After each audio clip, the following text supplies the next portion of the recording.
To Guru market view. ఈరోజు మీ ముందు తీసుకొచ్చే టాపిక్ క్యాలెండర్. క్యాలెండర్ అంటే ఈడెవరో క్యాలెండర్ చెప్తుండు, ఎప్పుడో క్యాలెండర్ కనుక్కురు కదా, ఇవన్నీ చేసిరు కదా, జనవరి తెలుసు, మార్చి తెలుసు, ఫిబ్రవరి తెలుసు, నెలలు తెలుసు, రోజులు తెలుసు, అన్నీ తెలుసు కదా, మనకి ఎందుకు ఈ క్యాలెండర్ గురించి చెప్తున్నాను అనుకోకండి. మీకు ఈరోజు చెప్పబోయే టాపిక్ చాలా ఇంట్రెస్టింగ్ టాపిక్. వాస్తవానికి మీరు బ్యాక్గ్రౌండ్లో చూస్తురా ఆ చంద్రుడు, వాస్తవానికి ఈరోజు సూర్యుడు లెక్క పడుతున్నాడు, కానీ చంద్రుడు ఈరోజు అంటే అర్థమైందంటే ఈరోజు పౌర్ణమి అని అర్థం. ఒక పౌర్ణమి రోజు మాత్రమే చంద్రుడికి సూర్యుడు లెక్క వెలుగు వస్తుంది.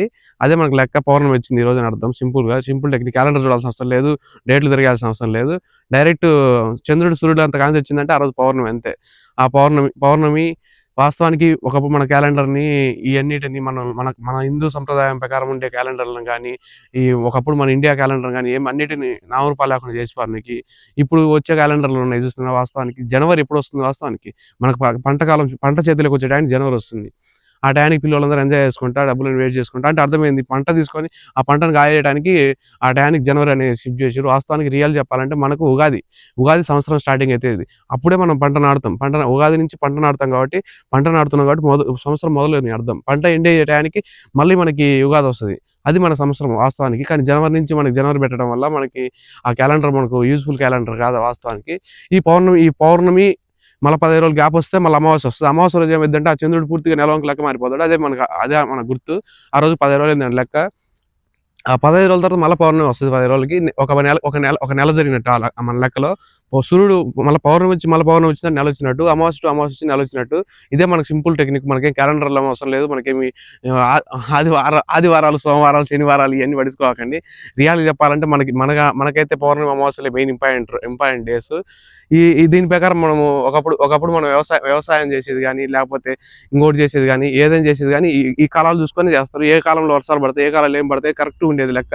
ఆ లెక్క ప్రకారం చేసేవాళ్ళు. పూర్వకాలం క్యాలెండర్ కింద మనకి అందుబాటులో వస్తే మన సంస్కృతి కాకుండా మనకు అందరికి ఉపయోగపడే విధంగా అవుతుంది. అది మీ దగ్గర ఎవరి దగ్గర పాతకాలం క్యాలెండర్ ఉంటే మనకు కామెంట్లో పెట్టండి. మనకి వీడియోని షేర్ చేయండి, మనకు ఉపయోగపడుతుంది. ఇన్ ఫ్యూచర్లో మంచి వీడియోలు తీయడానికి ఉపయోగపడుతుంది. ఈ క్యాలెండర్ గురించి నేను చెప్పదలుచుకుంది ఏంటంటే పౌర్ణమి, అమావాస్యలు ఇవి మనకి ఇంపార్టెంట్. నా కోరిక ఏంటంటే రియల్ చెప్పాలంటే ఆదివారం సెలవు ఇవ్వకుండా పౌర్ణమికి 2 రోజులు, అమావాస్యకి 2 రోజులు సెలవులు ఇస్తే కరెక్ట్ సెట్ అవుతుంది మొత్తం వ్యవస్థ. అప్పుడు జనాలలో ఉండే ఇదంతా ఈ శనివారం, ఈ మంగళవారం ఈ కాన్సెప్ట్ పూర్తిగా అంతరించిపోద్ది. పౌర్ణమి, అమావాస్యలే మనకి ఇంపార్టెంట్. ఆ 2 రోజులు 4 రోజులు మాత్రమే నెలకు సెలవులు. ఈ ఆదివారాలు వారానికి ఒక రోజు సెలవులు తీసేసి పౌర్ణమికి ఆదివారం సెలవులు పెడితే నాకు బాగా ఆనందంగా ఉంటుంది. జనాలు కూడా ఉపయోగపడుతుంది. వాస్తవం చెప్పాలంటే కొన్ని రోజులు ఆ క్యాలెండర్ వచ్చిన తర్వాత కొన్ని రోజుల తర్వాత జనాలలో మార్పు కూడా అవపడుతుంది. కానీ అది జరుగుతుందో జరగదో మనం చెప్పలేము. నా ఒపీనియన్ చెప్తున్నాను నేను రియల్గా చెప్పాలంటే.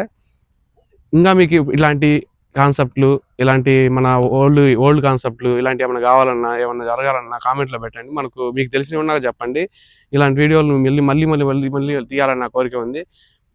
నేచర్ సంబంధించిన వీడియోస్ కానీ, బిజినెస్ సంబంధించిన వీడియోస్ కానీ, మీకు ఏమైనా ప్రాబ్లమ్స్ ఎదుర్కొంటున్న వీడియోస్ కానీ, ఏమన్నా మీకు ప్రాబ్లం అయ్యి ఆ ప్రాబ్లంను ఎవరు చెప్పుకోలేని పరిస్థితిలో ఉన్నా కూడా మన కామెంట్ పెట్టండి, మా నెంబర్ కాల్ చేయండి. మేము ఆ వీడియోని కూడా అప్లోడ్ చేస్తాం. మేము వీలైతే మంచిగా ఉపయోగపడే యూజ్ఫుల్ కంటెంట్ మొత్తం మన దాంట్లో ఛానల్లో వస్తాయి. వీలైతే సబ్స్క్రైబ్ చేసుకోండి, వీడియోని లైక్ చేయండి, బెల్ ఐకాన్ ఆన్ చేయండి.